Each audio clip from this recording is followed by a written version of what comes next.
I just watched what is possibly the worst Puppet Master to ever exist. Now let's talk about 2004's Puppet Master vs. Demonic Toys.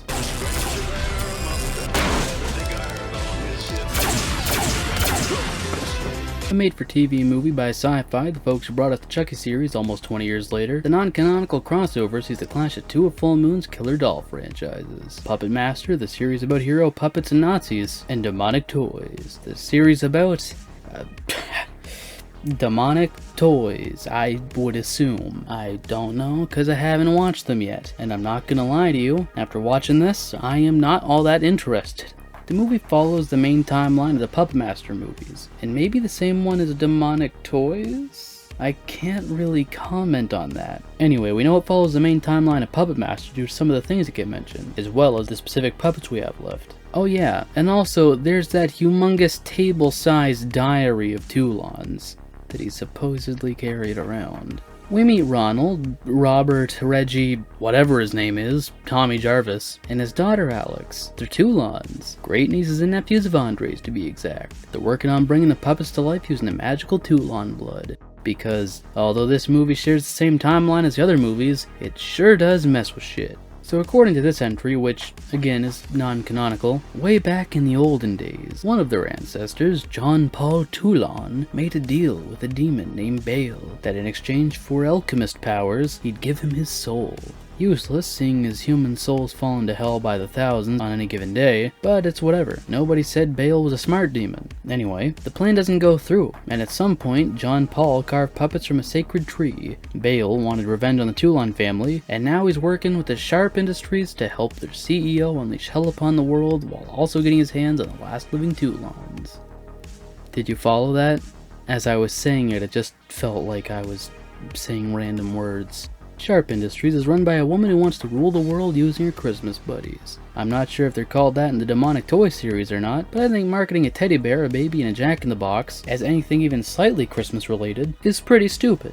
What about these things screams Christmas? The movie sees a lot of poorly edited flip-flopping while the Toulons are working on the puppets for literally almost the entire movie, and Sharp Industries talks about wanting to rule the world for again almost the entire movie. We don't even get any Puppet Master vs. Demonic Doll action until, I shit you not, the very last 10 minutes. Now I know the same thing happens with Sadako vs. Kayako, a movie that I really enjoy, but at least with that, there's reasons. One is a ghost confined to a videotape, one is a ghost confined to a haunted house. Here, these are just straight up puppets and dolls in the wild. Could have fought at any time, had plenty of opportunities, didn't happen, till way later. I made a point of jotting this down. The puppets, except for one scene early in the film where 6-Shooter catches things on fire, do literally nothing until 1 hour and 14 minutes. And then we watch them poorly restrain the Jack-in-the-Box, go downstairs into the basement with Tommy Jarvis, then they aid in the really pathetic and sad final fight scene. The finale was so trash. Everything about this movie was. The acting was horrible. I hated the stupid voice Tommy Jarvis was putting on. I thought Bale was stupid. The dolls and the puppets were horribly cheap looking. At the start I kinda liked it, at least with some of the Demonic Toys, specifically the Jack-in-the-Box, but I really started to hate it as well. The romance between Tommy and the girl cop came out of nowhere and I hated it. The cop lady I just downright hated in general, honestly. I hated how useless the puppets were at times, and they weren't even given proper screen time either. What else can I complain about? There really is nothing good about this movie. It's literally just a film about one guy fixing dolls, one lady wanting to rule the world with dolls, and they pretty much just talk about it until the last 10 or so minutes. I wanted to love this movie, I really did. I mean, it's a wacky sounding horror versus movie set around Christmas, but God, it was just a nasty pile of shit. It has no redeemable qualities, and at the end of the day, I'd rate it a 2 out of 10. It is not the very worst piece of shit I have ever watched, but it's pretty damn close.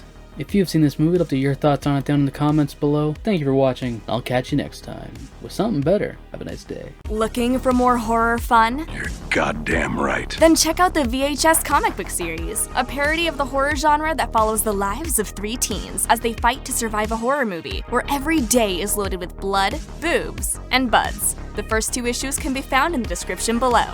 I was obsessed with